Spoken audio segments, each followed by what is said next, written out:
Here we are at the Edwards Place, and talking to us today, the curator is Erika Holst. And Erika, thank you so much for letting us come today and talk to you.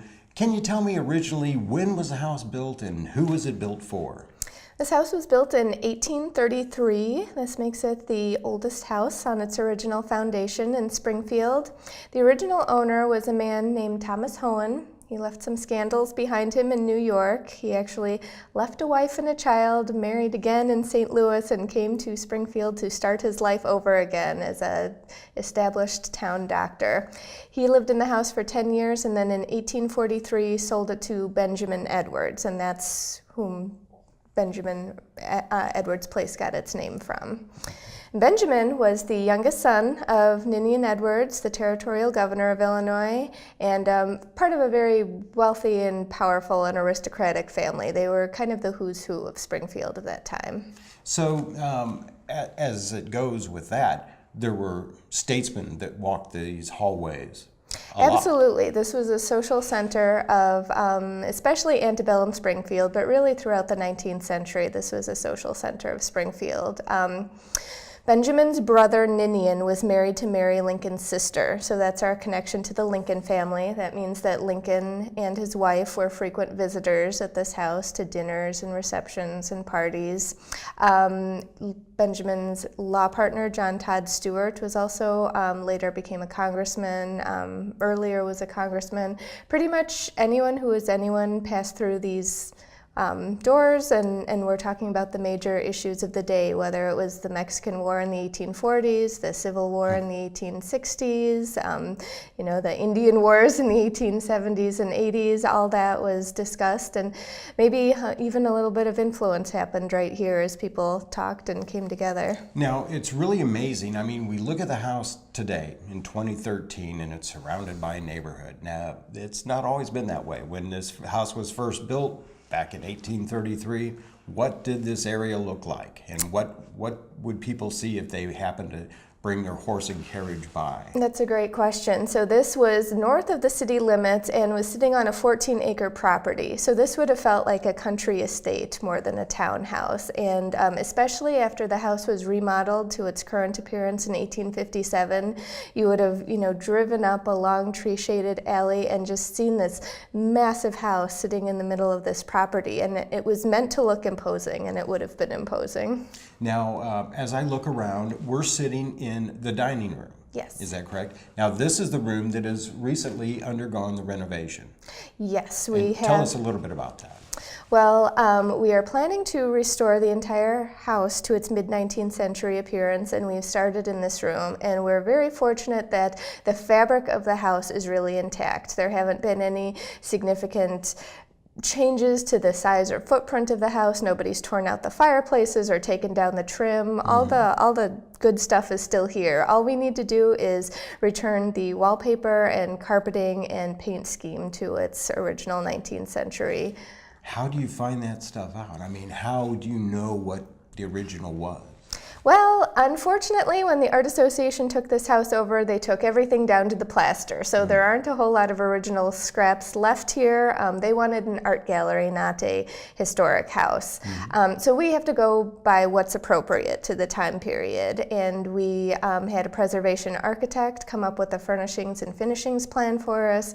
And she was going based on what was popular at the time, taking into account the Edwards finances and social status, and just really painting a picture of what an upper middle class family would have been living in before the Civil War. So as they built this house, what was the cost originally to build it? Do you know?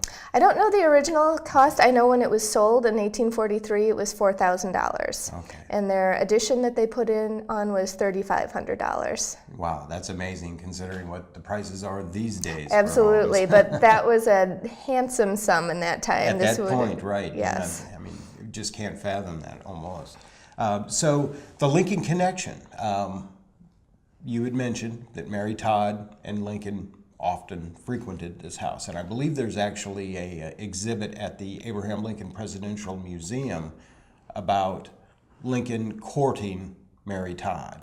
I do. I have to say that that was at Benjamin's brother's house. Oh, okay. So Mary lived with her sister Elizabeth, who was Ninian's wife. Okay. Making sure I get that all straight. That house was torn down in 1918, so it is long gone. So what we have is Ninian's brother's house. We actually have the courting couch on which the Lincolns sat while they were courting. It was originally the property of Ninian and Elizabeth. We also have the piano that played the music while the Lincolns were getting married and at their wedding party. And this is a house where Lincoln and Mary would have come to visit.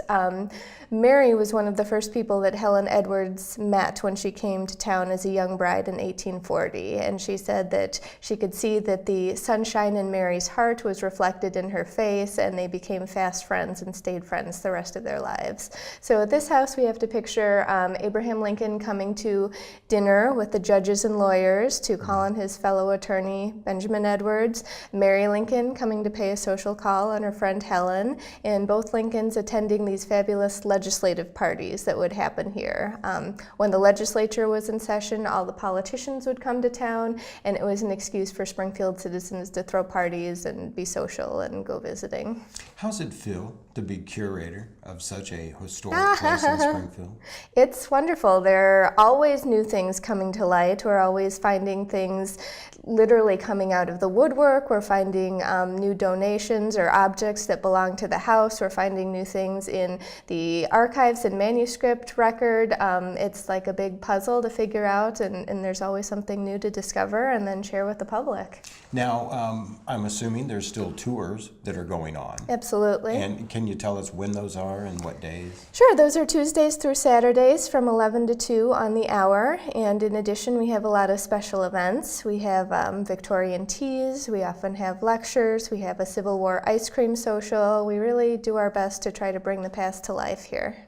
Now, if individuals have lived in town forever, like myself, and really have never had a chance to come visit, the doors are open. Absolutely, absolutely. We kind of fly a little low under the radar, but we're hoping to change that. We're hoping to make this a must-see destination in Springfield, and if, like you've lived in this town and never come, then you need to come on out and have a tour and see this gem in your own backyard. It's absolutely beautiful. It is, now, was there absolutely. ever a time Mary Todd came back to Springfield after the president was assassinated? She did, and at that time she was again living with her sister. Their house was on South 2nd Street.